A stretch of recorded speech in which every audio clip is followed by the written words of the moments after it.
ആണ് കേട്ടോ. പുളിയിഞ്ചി ഉണ്ടാക്കുന്ന തിരക്കിലാണ് ഞാൻ. ഇതെല്ലാം നമുക്ക് എണ്ണയിൽ വഴറ്റിയെടുക്കണം കേട്ടോ. എന്നിട്ടാണ് പുളിയിഞ്ചി ഉണ്ടാക്കുക. നമ്മളിത് നല്ല ശുദ്ധമായ വെളിച്ചെണ്ണയിലാണ് കേട്ടോ വഴറ്റിയെടുക്കുന്നത്. അപ്പം എണ്ണ അടുപ്പത്ത് വെച്ചു. ഇനി നമ്മൾ പച്ചമുളക് ഇഞ്ചിയൊക്കെ ഒന്ന് വഴറ്റിയെടുക്കാൻ പോവുകയാണ്.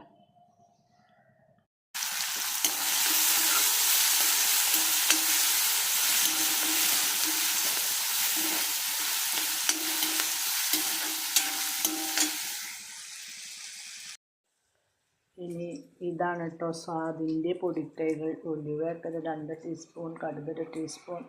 ഇതൊക്കെ നമ്മൾ എണ്ണ ഇല്ലാതെ വറുത്ത് പൊടിച്ചിട്ട് ഈ കുറുക്ക് ഉണ്ടല്ലോ, പുളിയുടെ കുറുക്ക് തിക്കായി വരുമ്പോൾ നമ്മൾ ഈ പൊടി ചേർത്തിളക്കും. ശർക്കര വേണം, ഒരു 4 ശർക്കര ഇട്ടിട്ടുണ്ട്, ഒരു നുള്ളു ഉപ്പ് ഇട്ടിട്ടുണ്ട് ബാലൻസ് ചെയ്യാൻ. പിന്നെ നമ്മൾ മഞ്ഞൾപ്പൊടി, കുറച്ച് മുളക് പൊടി, ഈ പച്ചമുളക് ചേർക്കുന്നുണ്ട്, കുറച്ച് മുളക് പൊടി മതി കേട്ടോ.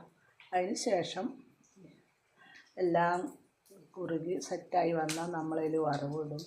മുളക്, കടുക്, കറിവേപ്പിൻ്റെ ഇല ചേർത്ത് വറവിട്ടാൽ നമ്മുടെ അടിപൊളി പുളിയിഞ്ചി റെഡി. നമ്മളതൊക്കെ ഇതിലിട്ടു കേട്ടോ. പിന്നെ ഇങ്ങനെ കുറുക്കി കുറുക്കി കൊടുന്ന് വെള്ളം ടൈറ്റായി വരുമ്പോഴാണ് ഇനി നമ്മൾ വറുത്ത് പൊടിച്ച ഉലുവപ്പൊടി, കായപ്പൊടി ചേർക്കണം.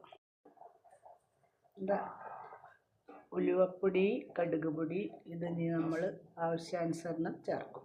നല്ല ടൈറ്റായി പുളിയിഞ്ചി, നല്ല ടൈറ്റായി വന്നു. നമ്മളതിൽ പൊടികൾ ചേർത്തു. ഇനി ഒന്നും കൂടി ടൈറ്റാവും ഇത് ചൂടാറുമ്പോഴേക്ക്. ഇനി നമ്മളിത് വറവിടാൻ പോവുകയാണ് കേട്ടോ.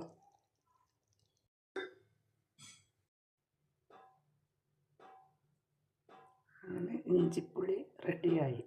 പുളിയല്ല, പുളിയിഞ്ചി റെഡി.